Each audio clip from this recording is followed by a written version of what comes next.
Well, hello and welcome back to Anderson County Serves Here. Thanks to County Administrator Rusty Burns and Anderson County Council for giving us the opportunity to tell you about organizations around Anderson County that are providing service. Now, in the past few sessions, we have talked mostly about organizations that have been around for a very long time, serving Anderson County. Today, we are at Hope Missions. It is a fairly new nonprofit organization within our community, and we want you to know about the things that they are doing to serve those less fortunate within the Anderson County community. Hope Missions came about as an extension of the shower trailer. I don't know if you remember at the beginning of the pandemic, we told all the homeless to go home, to wash and so forth. And there was a great need to have some place for them to shower and clean and so forth. We reached out to the county and a lot of support agencies. I could list a bunch of support agencies that helped us get that shower trailer on the Salvation Army property so that we could have showers following the Clean Start kind of guidelines, Monday, Wednesday, Friday. What we found is that after just those first 4 months, we did almost 1,000 showers there, and we found a gap that was really a big need in our community. So as the pandemic continued on and Clean Start was able to come in, we made an agreement that we would take care of the people and they would be able to provide showers and laundry. So that was kind of the genesis of what happened. So it's been about 2 years now since we've been operating. So we gave the name Honey's Place in honor of Honey Dennison. She's 80 years old, and she's not afraid to tell you that. And when we were at the shower trailer, she would pull up in her car and have breakfast on the trunk of her car.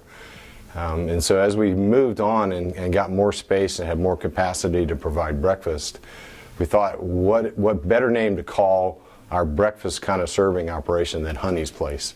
So Honey is our namesake. She's a wonderful lady, and she really lives to serve this population, especially breakfast, the most important meal of the day. As we began providing breakfast, we were following that Monday, Wednesday, Friday kind of rhythm. We've expanded to Monday through Saturday providing breakfast. So a lot of churches, a lot of individuals will come and actually provide a meal. They'll cook it themselves, and they'll bring it in here and actually serve our guests.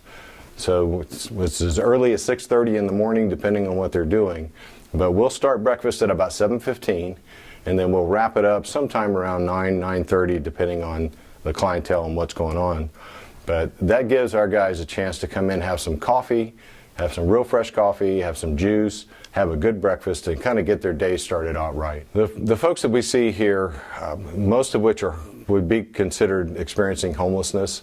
They're either in a real fragile housing kind of situation where they don't have water or electricity, or they don't live in any place at all, and they're just bouncing from place to place. That would probably fairly well describe most of the guys that we see here. A lot of them do suffer with addiction, whether it's alcohol or some sort of drug addiction. Our concern, of course, is to try to provide a place that's warm and friendly so that we get to know them, and for those that want to move on beyond that, then we do our very best to support them and get them into recovery programs and get them onto jobs and into a place to live and so forth. So the carrot, if you will, is the breakfast and the coffee and the warm place or the cool place in the summer to be able to hang out. But what we're trying to do is invite them into a relationship that can allow us to help them make a next step that will better their lives. We are about 70% male. So there's about a 70-30 mix between men and women. It's hard to account for exactly why that is. Maybe it's easier for female to find accommodation somewhere. When we first started, we started here in this particular building on the 1st of July of last year.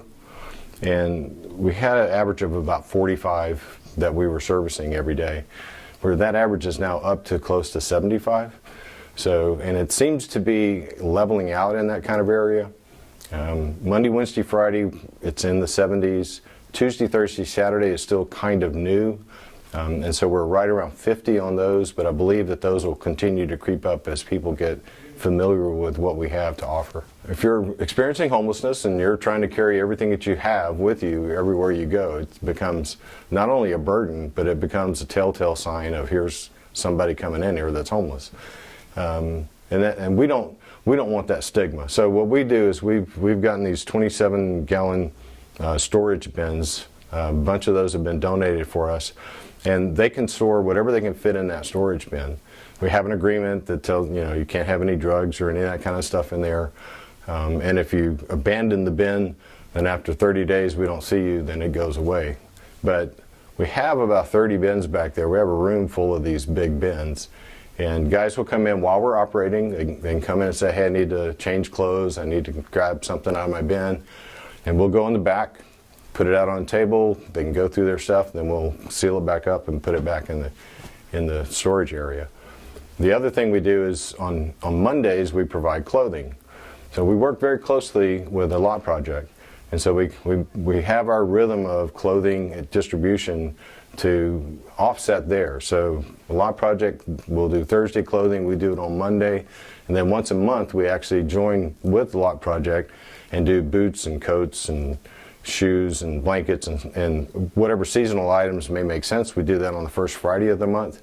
We physically do it at the Lot Project because it's only about 100 yards away from here, but that allows us to, we work very closely with each other, and it just allows us to give guys a chance to have a fresh set of clothes or something that they may need. And when the cold snap hit mid-January, talked to Major Joe of Salvation Army and said, hey, we're gonna, the county has allowed us to be able to provide a warming center over here, which we believe just takes a great stress off of them to try to have people sitting in a lobby.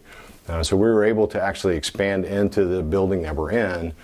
The emergency management provided air mattresses. They gave us 24 air mattresses.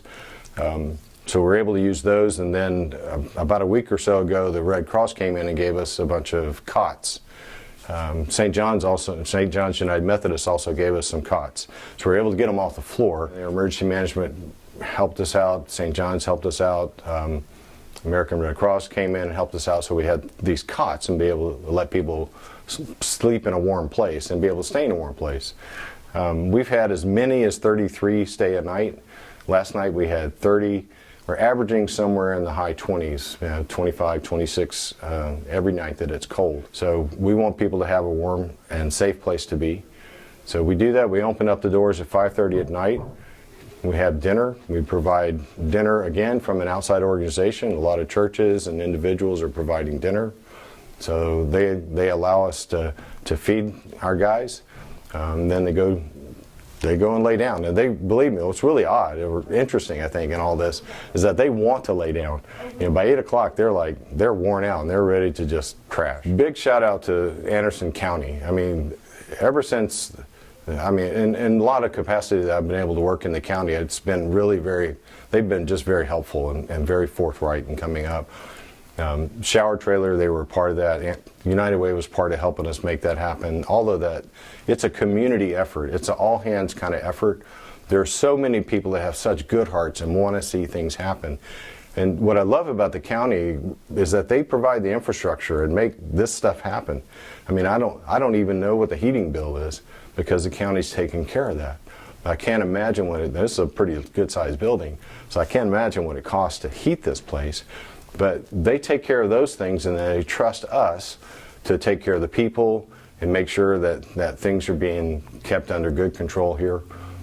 So that partnership to us has worked really well between the county and the city and other organizations like United Way, Salvation Army, other Clean Start. I could go. There's a whole list of people that I hate to forget, but they're very helpful. Well, we're so pleased to be able to finally get, and to us it's finally because we've been praying about it since day one, to get the old 911 call center and the operations room that was in there. So that was, I don't know, I think it was like 10 years ago. It was the 911 call center. Then it got converted to document storage, and there was a whole lot of stuff in there that the county had to remove in order for them to allow us to move in there.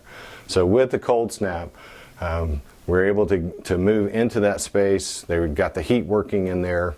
And so we've got a lot to do there. We hope to build out the stage to be able to provide everything from community theater to open mic night to movie nights. We did the Super Bowl in there.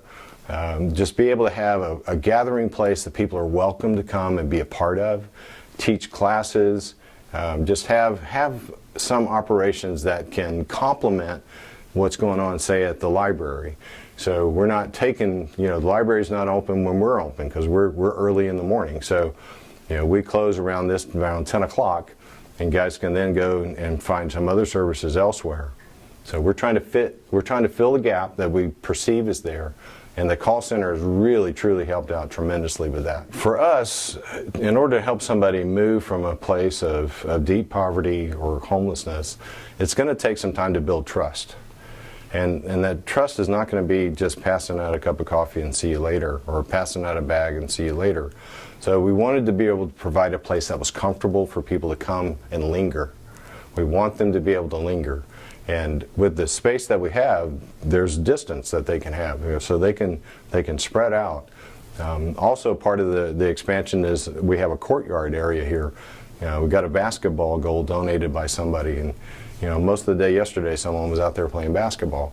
So we're trying to encourage them to be in a place that builds some trust, so that we can have a conversation that are deeply personal, and really, it's tough to have that conversation with somebody right off. So we want them to linger, we want to get to know them, and let them know that they can trust us, that we're actually after their best interest. We did take on the night operations for the warming center here, and the way we chose to do that is we have a 3-person team, 2 male and a female, because we have men and women that are staying overnight, and we've incurred some expense as a result of that. The budget that I estimated based on 6 years of data was about $15,000 for that. We've raised a little over half of that, and we've stayed on budget. So we've actually been able to pay guys that are staying overnight. Now what's cool about it is that our overnight staff are also experiencing homelessness, and they've been working with us, and so we've been able to actually provide a job for them. It's temporary, but it's 1099 contractor, it's above table. They're getting paychecks, which means that they had to open bank accounts, which means that we're trying to support their longer term kind of goals in doing that. But we would love to be able to raise a few more dollars to be able to support that. Then just in general, our operations, it's great to support that financially. But I will tell you, anytime I go and speak to a group of people, I will tell you what we want are people to actually come here. We want you to be a part of our breakfast from 7 to 10, any day, Monday through Saturday. We want you to be part of our 5 to 8 crew at night when it's cold, so that you can help out with dinner, you can help out and just get to know people, and they can see different faces, and again, try to build that trust and that relationship with them. So certainly we have financial needs. We have a lot of stuff that we need. People ask all the time, what stuff do you need? And it changes daily. I mean, it's constant change. So we appreciate that. We go through lots of underwear, lots of socks and stuff like that. But call us and ask us, or go on the website at hopeupstate.org, and you can see the list of needs that we have out there. Or give us a call, 864-359-2396. If we don't pick it up on that phone very quickly, it rings on my cell phone. So I will get that call. You shouldn't have to leave a voicemail, but you might have to. We want to thank Dave Phillips of Hope Missions Today and Honey's Place for telling us about some new things that are being done to help the most fragile in our community, those that may not have a place to stay warm in the winter or stay cool in the summer. We hope that you have listened carefully to the needs they have, and that you'll be able to respond to let people know in our community, regardless of the place they find themselves, that we care about them. Thanks again to Anderson County, Rusty Burns, our Administrator and County Council, for allowing us the opportunity to tell you where Anderson County serves.